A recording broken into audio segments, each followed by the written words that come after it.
안녕하세요. 오늘의 테슬라 뉴스입니다. 자, 이번 주에는 두 가지를 꼭 봐야 된다고 이 주말에 위클리 테슬라 뉴스에서 말한 적이 있었는데요. 이 첫 번째는 연준의 금리 인하였고, 두 번째는 트럼프 대통령의 AI 행정명령이었습니다. 트럼프 대통령은 AI 규제를 주별로 쪼개지 말자는 방향이 강한 행정명령에 드디어 서명을 했습니다. 자, 여기서 중요한 건 이 두 가지 뉴스가 각자 따로 있는 사건이 아니라는 점이고, 연준의 금리 인하는 미래를 크게 보는 기업에게는 숨통을 틔워주는 일이고, AI 규제의 단일화는 자율주행을 전국으로 확장시켜주는 길을 열어주고 있습니다. 자, 이렇게 금리가 내려가고 자율주행에 대한 규제가 줄어들게 되면 테슬라의 다음 단계가 빨라질 수 있는데요. 오늘은 트럼프 대통령의 AI 행정명령이 어떤 의미를 가지고 있는지, 또 테슬라는 앞으로 어떤 방향으로 가게 될지 같이 한번 살펴보는 시간을 갖도록 하겠습니다. 자, 끝까지 함께 해주시길 바라고요. 그럼 출발할게요.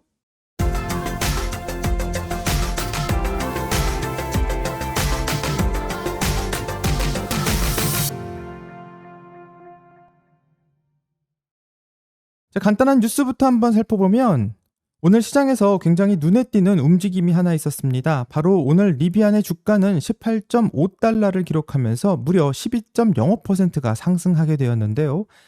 이번 상승은 기술적 반등으로 보기는 어렵고, 시장에는 분명한 해석이 깔려 있습니다. 자, 리비안이 자율주행을 외주가 아닌 독자 노선으로 가겠다라고 선언했다는 점, 이 직접 칩을 만들고 자체 소프트웨어로 자율주행을 구현하겠다라는 선택을 시장에서는 굉장히 긍정적으로 보고 있습니다.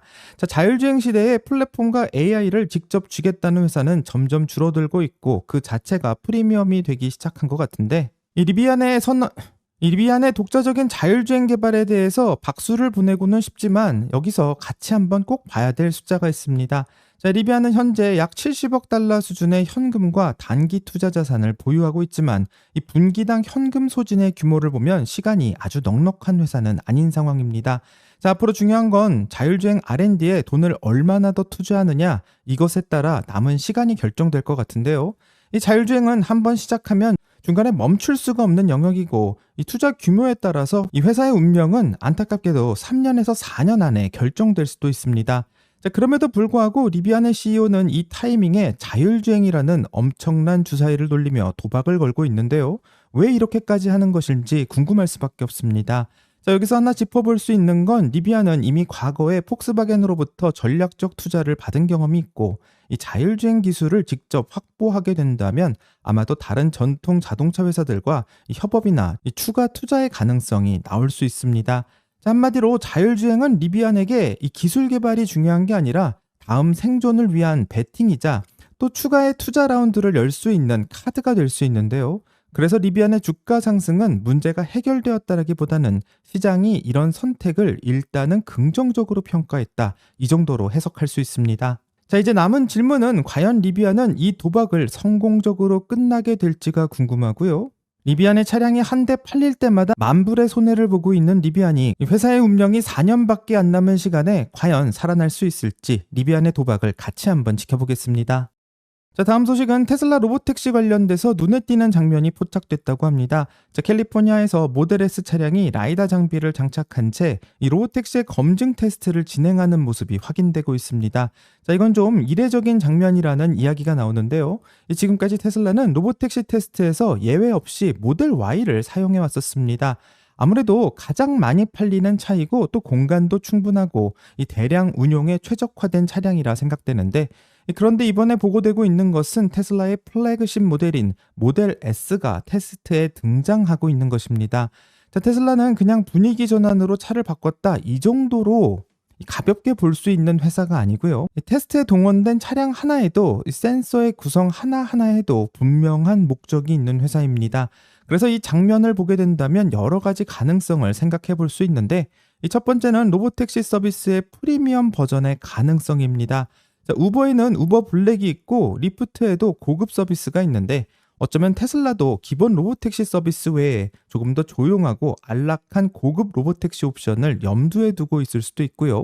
모델 S는 같은 자율주행 능력을 갖고 있으면서도 이 승차감과 정숙성, 특히 실내 감성까지 모델 Y와는 분명히 다른 차량입니다.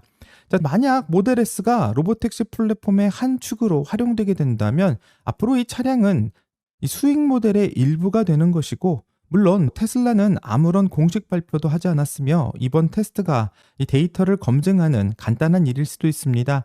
하나 분명한 건 테슬라는 지금 로보택시를 한 가지의 형태의 서비스가 아닌 확장 가능한 플랫폼으로 다양한 실험을 하고 있다는 것이고, 정말 테슬라가 기본형부터 프리미엄까지 다양한 서비스를 시도하게 될지 같이 한번 기다려보겠습니다. 다음 소식은 국내에서 나온 소식인데요. 삼성전자의 이재용 회장과 테슬라의 일론 머스크가 미국 텍사스 삼성 파운드리 공장에서 직접 만났다는 소식입니다. 이 장소도 매우 상징적인데 삼성전자가 50조 원 이상을 투입해 건설하고 있는 텍사스의 테일러 반도체 공장, 그리고 테슬라의 본사가 있는 오스틴에서 차로 불과 45분 거리에 떨어져 있습니다. 자, 그런데 거기서 가장 눈에 띄는 대목은 일론 머스크가 삼성 테일러 공장 내부에 자신만을 위한 별도의 업무 공간을 요청해 만들었다는 점입니다. 이 말은 테슬라가 칩의 생산 과정을 외주 관리가 아닌 사실상 현장에서 함께 설계하고 또 점검하겠다라는 뜻으로 해석할 수 있는데요. 테슬라의 차세대 AI 칩인 AI6 칩의 생산 계약이고, 규모만 해도 약 165억 달러, 우리 돈으로는 24조 원이 넘는 초대형 계약으로 보입니다. 특히 주목할 점은 원래 이 물량이 TSMC가 전량으로 가져갈 것이라고 예상됐었지만, 현재 테슬라는 AI5에 이어서 AI6까지 삼성 파운드리를 핵심 파트너로 선택하고 있고, TSMC 중심이었던 최첨단 파운드리 시장에 균열을 내고 있습니다. 자, 이게 중요한 이유는 테슬라가 자율주행부터 AI, 로봇과 옵티머스까지 모든 전략의 중심을 AI 칩을 두고 움직이고 있기 때문이고, 한마디로 삼성과의 협력은 반도체 계약으로 끝나는 게 아니라 테슬라의 미래 사업 전체를 떠받칠 수 있는 미국 내 안정적인 AI 칩 공급망을 직접 선택했다는 뜻이고, 삼성의 입장에서도 이 협력은 매우 의미가 크며 테슬라라는 초대형 고객사를 확보하면서 미국 생산 기지의 가동률을 끌어올릴 수 있고, 엔비디아나 AMD 같은 다른 빅테크 고객사들을 설득할 수 있는 강력한 레퍼런스 역시 얻게 됩니다. 자, 그렇기 때문에 삼성과 테슬라의 3태 동맹이라고 불리는 이 동맹은 한쪽만 유리한 계약이 아니라 양쪽의 이해관계가 정확히 맞아떨어진 결과로 볼 수 있고요. 테슬라가 AI 칩부터 제조 현장까지 직접 통제하려는 이 상황, 과연 이 동맹이 어떻게 끝나게 될지 같이 한번 지켜보겠습니다. 자, 이제 트럼프의 AI 행정명령 이야기로 넘어가면요. 이번 행정명령의 핵심 메시지는 주들이 각자 AI 규칙을 만들면서 미국 전체가 규제의 미로가 되는 것을 막겠다라는 의미로 해석할 수 있습니다. 자, AP통신의 보도에 따르게 된다면 트럼프는 50개 주에서 50개의 승인을 받으라고 한다면 이것은 거의 불가능하다라는 취지로 말을 했고, 행정명령은 법무장관에게 주 법률을 대응하는 태스크포스를 만들게 했고, 상무부에게는 문제가 되는 규제 리스트를 만들게 하며 AI 법을 가진 주에 대해서는 연방 자금의 제한 가능성까지 열어두고 강력한 행정명령을 시작하게 되었습니다. 자, 여기서 중요한 포인트는 이제 AI 규제를 없앤다가 아니라 AI 규제가 주마다 현재 AI에 대한 규제가 주마다 다른 50개 버전으로 난립하고 있는 구조를 흔들겠다는 것에 가깝습니다. 자, 하지만 트럼프 대통령의 AI 행정명령에 대해서 반대하는 사람도 많은데요. AI는 이미 우리 일상에서 정보 검색의 정도가 아닌 이 사람을 선택하는 일 또는 결정하는 데까지 들어와 있는 상황이고, 자, 채용에서는 누구의 면접 기회를 줄지, 금융에서는 대출을 줄지 말지, 의료에서는 보험을 승인할지 말지까지 매우 밀접하게 연관되어 있기 때문에, 그래서 여러 주 정부는 AI가 개인을 평가하는 상황에서 최소한의 안정장치가 필요하다고 말했고, 그렇기 때문에 주정부들이 특정 개인정보의 수집을 제한하거나 기업의 투명성을 요구하거나 이 차별의 위험을 평가할 수 있도록 하는 주만의 규정을 따로 만들었다고 설명합니다. 아무래도 연방정부는 큰 방향을 잡는 데는 시간이 걸리기 때문에 주 정부들이 이런 AI에 대응할 수 있도록 빠르게 움직였던 결과 이 50개의 주가 다양한 AI 관련된 법을 따로 가지게 만든 사건이 만들어진 것인데요.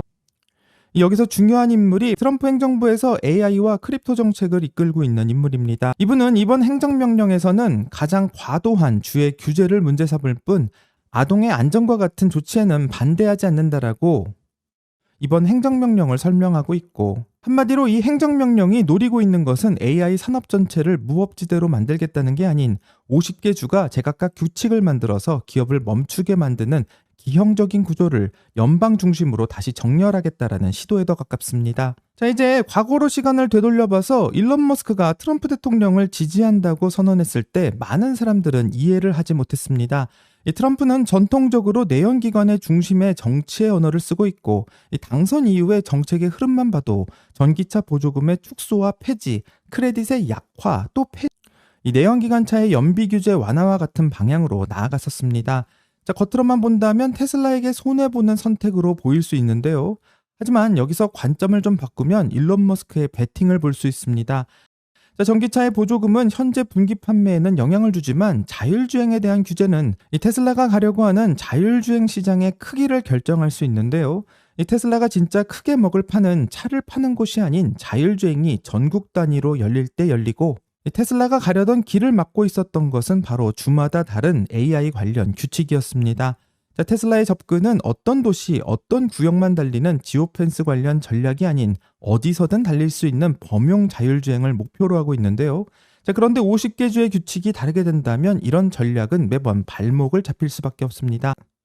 자, 그렇기 때문에 일론 머스크는 전기차 보조금과 크레딧 같은 단기 손익이 있더라도 자율주행의 전국 단일 규칙이라는 가장 중요한 것을 얻어오는 결정을 하는데, 이번 행정명령은 바로 일론 머스크가 그토록 원했던 통합적인 자율주행에 대한 행정명령이 시작된 것이고, 이 트럼프 대통령을 도왔던 이유가 바로 이곳에 있다고 생각합니다. 자, 많은 사람들이 이번 AI 규제 통합을 규제가 풀린다 또는 자율주행이 쉬워진다라고만 생각할 수 있지만, 사실 이것은 절반만 맞는 해석일 수도 있습니다.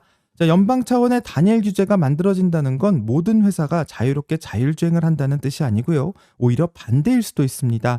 자, 연방 규제는 보통 느슨한 권고가 아닌 명확한 기준을 요구하게 되는데, 예를 들면 사고 발생 시 책임의 주체를 명확히 설명할 수 있는 데이터 구조와 또 자율주행의 판단 과정을 소프트웨어 단위로 추적할 수 있는 로그 데이터, 또는 문제가 발생했을 때 즉시 수정한 체제, 또는 자율주행 시 문제가 발생했을 때 업데이트를 통해 즉시 수정이 가능한 시스템을 원할 수도 있고, 이걸 한마디로 말한다면 규제를 견딜 수 있는 회사만 살아남는 구조가 완성되게 됩니다.